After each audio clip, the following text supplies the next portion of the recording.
Stop the car, Darren. The baby's crying is distracting you from driving. In the middle of a family road trip, mother-in-law suddenly raised her voice. At the sound of her yelling, our 6-month-old daughter, Cindy, started to cry even louder. Darren, we can't just stop here. We're on the highway.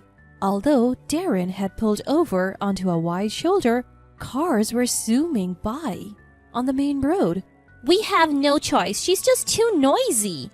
His mother glares, visibly irritated. Yet it was Darren and mother-in-law who insisted on going on this trip, despite suggestions to wait until Cindy was a bit older. It's either we leave Cindy here or both of you get out. Choose. You can't be serious. I said choose. We'll both get out. Realizing any further argument was futile and feeling that the inside of the car was becoming as dangerous as the road outside, they decided to leave. The gleeful expression on mother-in-law's face as we exited the vehicle was something we would never forget. My name is Bernetta, and I'm 32 years old. After high school, I worked for a local company where I met Darren. He was a management consultant who frequently visited the company, and we started dating after being introduced by the CEO. There was something I had to tell him. I lost my parents early and was raised in a facility until I graduated from high school. We were both over 30 and considering marriage. I felt it would be unfair to wait until he proposed to disclose my background, so I took the initiative. I already know. The CEO told me. But I also heard you're a very sincere person, and that's why I wanted to be with you. You knew? Warmth filled my heart as I thought about Darren, who accepted me and my past, and the CEO, who had always supported me. A year later, we happily tied the knot. 2 weeks into our married life, Darren suggested moving in with his mother. He said, I'm worried about my mom living alone. I knew that my father-in-law had passed away, so I remembered my mother-in-law being gracious when I first met her, so I readily agreed to get married. 6 months into the marriage, things began to change. It happened one evening during dinner with just the three of us. My work's picking up. I want you to quit your job and focus on the household. Couldn't I just switch to part-time or reduce my hours? I understood where Darren was coming from, but I was reluctant to leave the company that had helped me since I left the facility. If we're thinking of having kids in the future, quitting sooner would be better, Darren said. You should do it now, Bernetta, before things get hectic with a baby. Mother-in-law added. True, we were considering having children soon, and mother-in-law's words had weight given her experience. All right then, so I quit my job. When my boss found out, he was sad but happy for me, almost like I was retiring. I felt grateful realizing I had been valued.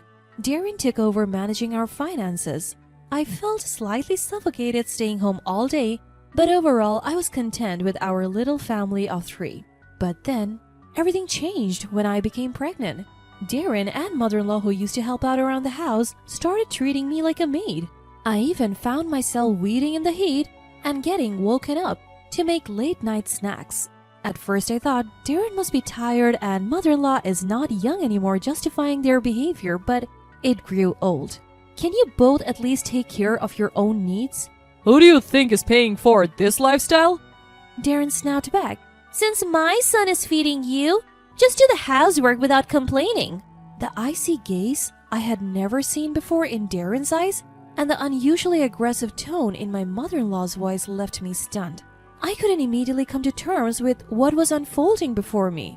Or would you rather divorce? No need for a woman who won't do housework. Darren added, Why would you say that? My voice sounded incredibly shaky. You don't actually believe Darren married you for love, do you? Mother-in-law mocked. What? Mother-in-law sneered at my stunned response. We just needed a maid who would look after us. No one would willingly marry a fool like you. We have been kind to prevent you from running away, but now that you're pregnant, that's not a concern. We'll be making full use of you from now on. Darren said. I was biting my lip without realizing it. I felt pathetic, realizing neither Darren nor mother-in-law considered me family. It worked out this time. Mother-in-law gloated. What do you mean? Darren was married before. His ex-wife went back to her parents because we overworked her. When I heard from my boss you had no family, I thought it was perfect, no place to run. Darren added, "This time they had me quit my job, took control of the money, and got me pregnant, making escape impossible." Frustrated, thinking it was all a setup from the start, I glared at Darren. What's with that look? If you have a problem, why not just divorce? The divorce papers Darren thrust in front of me already had his signature on them. But I didn't have the confidence to raise our upcoming child on my own, so divorce wasn't an option for me. He knew that and still showed me the papers. I won't divorce you," I managed to say, my voice trembling. Fast forward 3 months, and while working as a maid, I safely gave birth to our daughter Cindy. I thought things might change with a child in the picture, but the same old routine of being treated like a maid awaited me after leaving the hospital. Worse, neither Darren nor my mother-in-law showed any interest in Cindy. 6 months after Cindy was born, I was cooking in the kitchen when I overheard a cheerful conversation from the living room. Mom, your birthday's coming up, right? I think I can get some days off. How about a 3-day trip? Oh, how delightful. Let's go. Darren was the classic mommy's boy. I had sensed it since we got married, but after my pregnancy, he stopped hiding it. Despite giving me the bare minimum for living expenses, he showered his mother with spending money. She was living it up, lunches, shopping, you name it. It seemed like he was planning to fund this trip from our household budget too. Brunetta, handle the booking and packing, will you? Caught off guard, I was shocked. Me? An overnight trip isn't possible with Cindy yet. What are you talking about? Who's going to look after us if you're not there? Yeah, it's my birthday. You should celebrate with me. I wanted to argue against their absurd reasoning, but looking at them shouting, I knew it was futile. I reluctantly agreed to go on the trip. So there I was, on the first day of our vacation, having taken care of all the arrangements. We were headed to the hotel with Darren driving. I looked up the hotel you booked online. It's highly rated. Seems pretty upscale. Good job getting us a reservation. Even a woman like you can be useful sometimes. I returned their cheerful smiles ambiguously. Their words irritated me, but it was better than them being in a bad mood. I was hoping the trip would end without further issues, but it wasn't to be so easy. On the highway, Cindy began to cry. Feeling the tension rising in Darren and mother-in-law, I tried to soothe my daughter as quickly as possible. But the unfamiliarity of the trip seemed to make it impossible for her to stop crying. Shut her up already! I'm sorry. You wouldn't think I was apologizing for our own daughter, but it's all I could do. Then out of the blue, Darren pulls over onto the shoulder of the highway. Either leave Cindy here, or both of you get out. Choose. What? We can't just do that. Even though it's the shoulder, cars are zooming by at terrifying speeds. Just wait a little longer, she'll stop crying. The moment I say this, there's a loud thud. I thought we had been rear-ended, but it was actually Darren slamming the door. We're both getting out. Seeing Darren's face full of rage made me feel just as unsafe inside the car as out. And as soon as we exit the car, Darren speeds off, leaving us stranded on the highway. As the car speeds away, mother-in-law shouts out the window, "You'll be fine if you stay on the side, you won't get hit." My eyes well up with tears of humiliation, but I'm the only one who can protect this child. I had been complying with Darren and mother-in-law, thinking Cindy would be better off, but I realized that was a mistake. I'm going to give it my best, sweetheart. Wiping away my tears, I vowed to escape from those two. 2 days later is the checkout day at the hotel we had booked. Waiting for a call from Darren, my phone rings as expected around 10 in the morning. Hey, they're saying the stay costs $10,000 without the baby. What's going on? Get over here now. The price is totally different from what we reserved. I can hear mother-in-law ranting in the background. I can't help but grin because things are going just as I had predicted. The hotel owner is an acquaintance of a former boss. The reduced rate was a courtesy because of Cindy. What? What are you saying? When they had asked me to book the hotel, I had called a place where I had a connection, and the hotel owner, thrilled to hear about my daughter, offered us a discounted rate as a celebration. So the normal rate applies if Cindy isn't there. Besides, it seems like you two lived it up at the hotel, didn't you? That's why it's $10,000. Darren and mother-in-law had been sending pictures of lavish meals and rented pools during their stay, clearly to taunt me. Why didn't you mention this crucial detail before? I didn't think you would dump us on the highway. What's with that tone, huh? You think this is a joke? I'm just stating the facts. Listen, don't get cocky just because we're on the phone.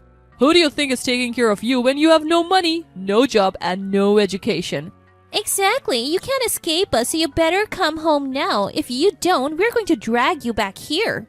I used to crumble under their intensity, but this time was different. Well, even if I return home, I won't be there. What? What are you talking about? Actually, after being left stranded on the highway, I reached out to my former boss since I had no one else to turn to. My boss quickly came to get me, and upon hearing the situation with Darren and mother-in-law, he was livid. He offered me some living expenses and a place to stay. He even introduced me to a lawyer for the divorce settlement. So when I received Darren's call, I was in the apartment that my boss had set up for me. Also, I have already filed for divorce. We're strangers now, so please stay out of my life. What are you doing on your own? You were the one who initially talked about divorce, right? And just so you know, this conversation is being recorded. I'll be claiming damages for the insults. I had followed my lawyer's advice and recorded the call. Wait, you're serious? Of course, Bernetta, we should talk things over if you're getting a divorce. The proportion of anger in their voices started to wane, replaced by bewilderment and confusion. Then I handed my mobile phone to the man who had been listening to the conversation beside me. Darren, you've really outdone yourself this time. Is that you, boss? I have always had a soft spot for Bernetta since you worked for us. I introduced you because you seem competent, but your character seems to be lacking. Darren seemed to sense something from my boss's heavy sigh and began to panic. Wait, hold on. We are terminating your consulting contract with us. Wait a second, boss. You can't make a decision based only on what my wife is saying. I have my side of the story too. Seeing how Bernetta was left on the highway, I'm not interested in hearing your excuses. Normally, Darren could talk his way out of anything, but it seemed even he knew he couldn't justify leaving us behind on the highway. So he just fell silent. I've already told the hotel owner to charge you the standard rates. Don't think you can get a discount now. If Bernetta wants to go for a cheaper rate, I can put in a word for her. I took the phone back from my boss. Bernetta, please, I promise to change. I'll even help around the house. Just forgive me this one time. Bernetta, I'm begging you too. While it's true that there were some good memories with you as my family, actually, I cut off Darren's hopeful tone and continued. But the bad overwhelmingly outweighs the good, and considering Cindy, I can't live with you. I don't even want to see your faces or hear your voices. All future communications will be through my lawyer. Ignoring their lingering cries on the other end, I hung up. Bernetta, you did well. Yes, but it feels so liberating. Seeing the CEO's warm smile, I felt like I had cracked my most genuine smile in a long time. After that, word spread about how Darren left me stranded on the highway after being cut off by CEO Leslie at his workplace, and he ended up on disciplinary leave. Even when he returned to work, the atmosphere was harsh, and he eventually quit. With no savings due to his mother's lavish spending, he had a hard time finding a new job. In the end, they both resorted to living in a terrible environment while working part-time. As for me, thanks to the CEO's intervention, I was able to return to my previous job as a full-time employee. Concerned about Cindy, I spoke to human resources and found out a daycare had been set up in the company. I'm the first one using it for my daughter. I plan to give it my all as a working mom from now on.